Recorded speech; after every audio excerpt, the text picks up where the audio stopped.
그럼 먼저 준비되어 있는 첫 번째 문제 함께 만나보시죠. 안녕하세요. 김유라입니다. 오늘 수급의 흐름 따라가 볼 텐데요. 1번 문제로 만나보도록 할게요. 문제지 열어주세요. 네, 내일장에서도 주목해야 할 수급 특징주는이라고 문제가 올라와 있습니다.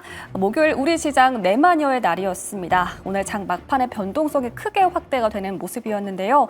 미국의 금리 인하 소식에 뉴욕 증시는 상승으로 마감했지만 우리 증시는 그 훈풍 이어받지 못하는 모습이었습니다. 특히 오늘 기관의 매도세가 거셌는데요. 기관의 매도 탑5 먼저 살펴보겠습니다. 네, 먼저 삼성전자 자리했습니다.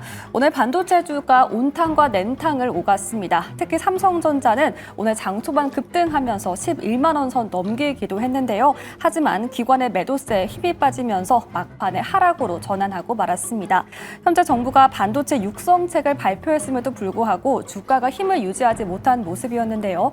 하지만 현재 증권가에서는 지금이 극단적인 저평가 국면에 위치하고 있다라는 분석이 나오기도 했습니다. 네, 다음으로 2위는 SK하이닉스입니다. 오늘 투자 경고를 받으면서 발목을 붙잡혔습니다. 어제 SK하이닉스의 종가가 전년 대비 200% 이상 상승했다라는 이유가 포함되기도 했는데요. 현재 개인 투자자들 사이에서는 과도한 제재라는 불만이 터져 나오기도 했습니다. 오늘 기관의 매도세 밀려 나오면서 장중 저점으로 마무리했습니다. 다음으로 하나 에어로스페이스도 자리했습니다. 오늘 2%대 하락으로 마감했는데요. 다음 달부터 재사용이 가능한 차세대 우수 발사체 개발에 돌입하는 만큼 기대감 받는 상황입니다. 과연 지금이 매수의 타이밍이 될지 이에 대한 부분도 짚어보겠습니다. 네, 다음으로 한국전력도 자리했습니다. 최근 기관의 매도세가 지속이 되고 있는데요. 하지만 연준이 기준금리를 인하하면서 이 전력주에 대한 수혜 기대감이 크게 작용하고 있습니다. 그런 만큼 AI 데이터 센터 수요가 증가하는 이 상황에서 투자 전략도 세워보도록 하겠습니다. 네, 다음 5위는 신한지주가 자리했습니다. 0.26% 하락으로 마무리했는데요. 정부가 지주사의 규제를 완화하겠다라고 밝힌 만큼 반등해 줄 수 있을지 기대가 되는 상황입니다. 네, 그렇다면 반대로 외국인이 매수한 종목들도 살펴봐야겠죠. 네, 외국인 매수 탑5입니다. 먼저 1위에는 삼성전자가 자리했습니다. 오늘 기관은 팔고 외국인은 담았는데요. 내일장 흐름 지켜봐야겠습니다. 네, 그리고 2위는 하나 에어로스페이스입니다. 역시나 기관은 매도했지만 외국인은 사는 모습이었고요. 오늘 2%대 하락으로 마무리했습니다.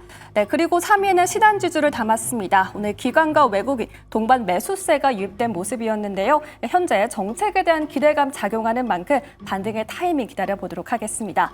다음은 효성중공업입니다. 이 안에서 유일하게 빨간불 켜낸 종목이죠. 오늘 1%대 상승으로 마무리했는데요. 오늘 외국인은 담고 기관은 파는 엇갈리는 수급 양상이 지속이 되고 있습니다.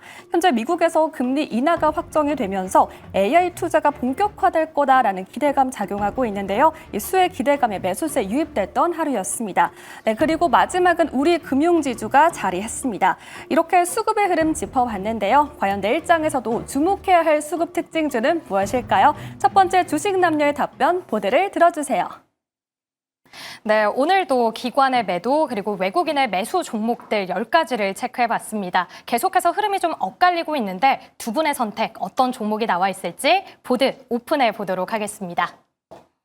네, 먼저 곽유정 대표님은 SK하이닉스 그리고 송률 매니저님 한화 에어로스페이스 골라주셨습니다. 공통점이 있다면 두 종목 모두 투자 경고, 투자 주의 종목으로 좀 지정이 된 종목들인데 각각 하나씩 인사이트 얻어보도록 할게요. 먼저 곽유정 대표님의 SK하이닉스부터 만나보도록 하겠습니다. 이제 전일 투자 경고가 되면서 오늘 또 많이 하락을 하고 있는 상황인데 투자자분들의 안 쉬운 좀 이야기도 많이 나오더라고요. 왜냐하면 지수를 끌어주려면 대형주가 가야 되는데 발목을 잡으면 어쩌나 이런 이야기가 참 많이 나오고 있는데요. 우리 대표님이 보시기에는 이 목소리 좀 타당하다라고 보실까요? 오히려 저는 이번 이제 SK하이닉스의 그 주목도가 올라가게 되면서 이 증시 지수 상승의 마중물이 되어줄 수 있을 만한 지금 시기라고 보고 있거든요. 왜냐하면 일단 SK하이닉스가 투자 경고 종목이 지정됐다?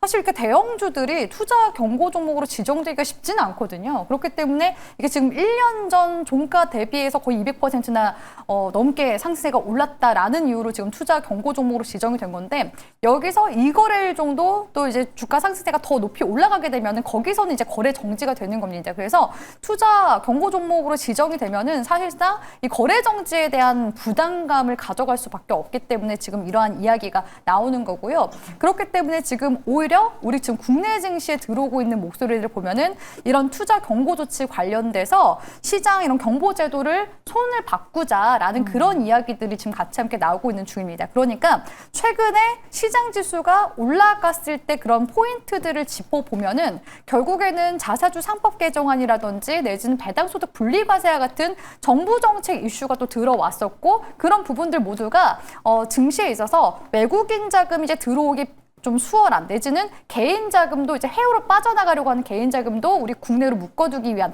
그런 여러 가지 제도 개선에 대한 기대감으로 사실 시장 지수가 올라갔었던 거였거든요. 그러니까 그런 관점에 있어서 이런 전반적인 시장 제도에 대한 계속 제도 개편에 대한 목소리들이 나오고 있는 중이라고 볼 수 있을 것 같고요. 이와 함께 지금 또 나오고 있는 SK 하이닉스 쪽에 대한 이야기가 지금 미국 증시에 SK 하이닉스가 상장될 수 있다라는 그런 이야기가 나오고 네. 있잖아요. 물론 이거를 뭐 중복 상장으로 하는 거냐 이렇게 이제 볼 수도 있겠지만, 이게 지금 보니까 미국의 예탁 증서를 통해서 이제 뉴욕 증시에 이제 상장시키겠다라는 이야기인데, 이게 지금 현재 국회에서 자사주 지금 상법 개정안 계속 이야기가 나오고 있는 중이죠. 지금 국회에서 계류 중인데, 이대로 만약에 통과하게 될 경우에는 어차피 미국 이런 상장은 불발될 가능성이 높습니다. 물론 지금 뭐 정확하게 SK 하이닉스 쪽에서 이렇게 하겠다라는 건 아니고 추진만 하겠다라는 이야기거든요. 근데 그 또한 지금 시점에서 또 어떤 이야기가 이제 오고 가느냐라고 봤을 때,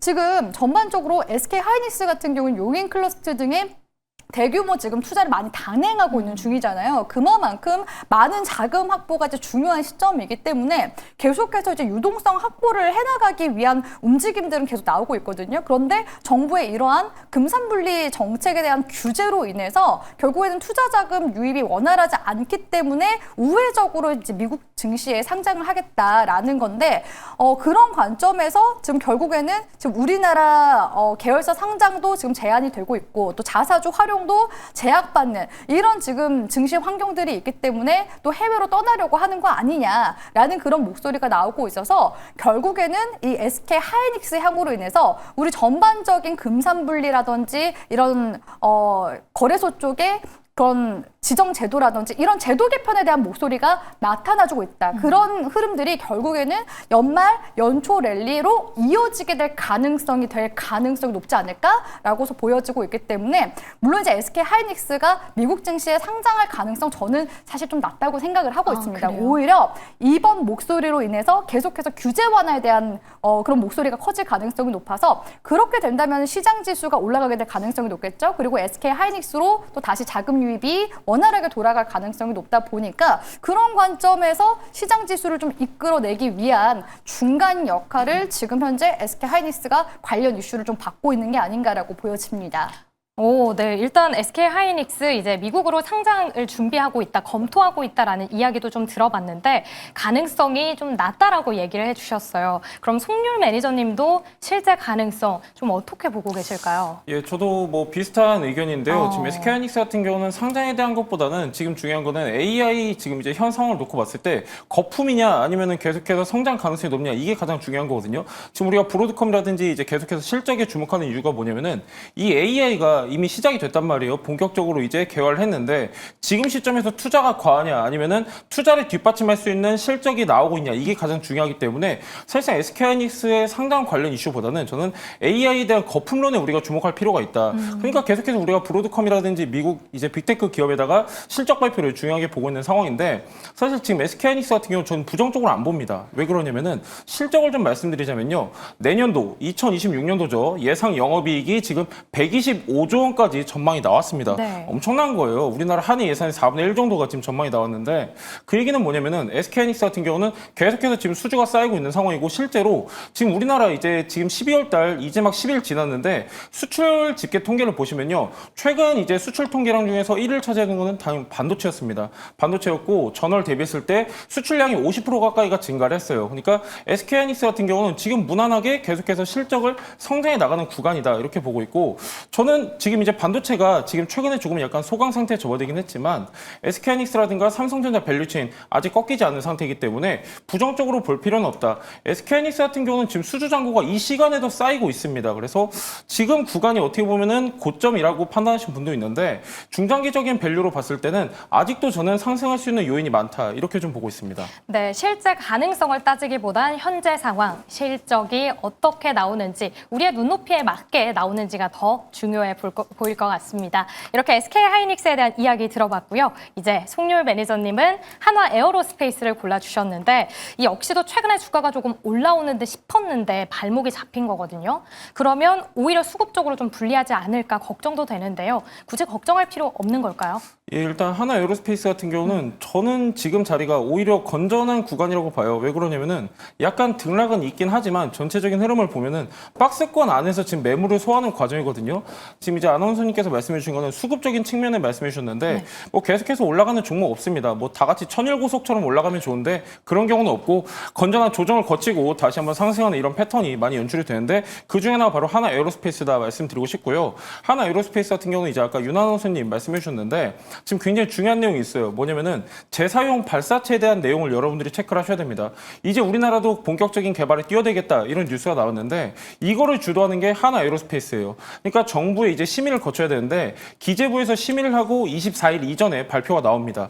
그러면은 빠르면은 본격적인 개발은 언제 착수하냐? 내년 1월, 늦어도 내년 1분기에는 시작을 할 것이다. 이렇게 발표가 나왔고요. 지금 가장 중요한 건 뭐냐면은 이 하나 에어로스페이스가 개발 들어가는 이 발사체 분야, 특히 이제 재사용에 대한 내용을 여러분들이 체크를 하셔야 되는데 이 재사용 발사체 같은 경우는 기술 난이도가 높아요. 지금 뭐 성공한 국가도 아니에요. 성공한 기업들로 본다고 하면은 지금 미국에 2개 기업이 있죠. 그리고 중국 같은 경우는 계속해서 실패하고 있습니다. 그러니까 이 재사용 발사체라는 게 굉장히 기술 장벽이 높은데 그럼에도 불구하고 하나 에어로스페이스가 뛰어든다. 어느 정도 기술력은 갖추고 있는 상황입니다. 그래서 우주항공에 대한 모멘텀이 이제 계속해서 부각이 될 수 있다. 참고하시면 좋을 것 같고요. 첨단 항공엔진 관련해서 협의체가 출범을 했습니다.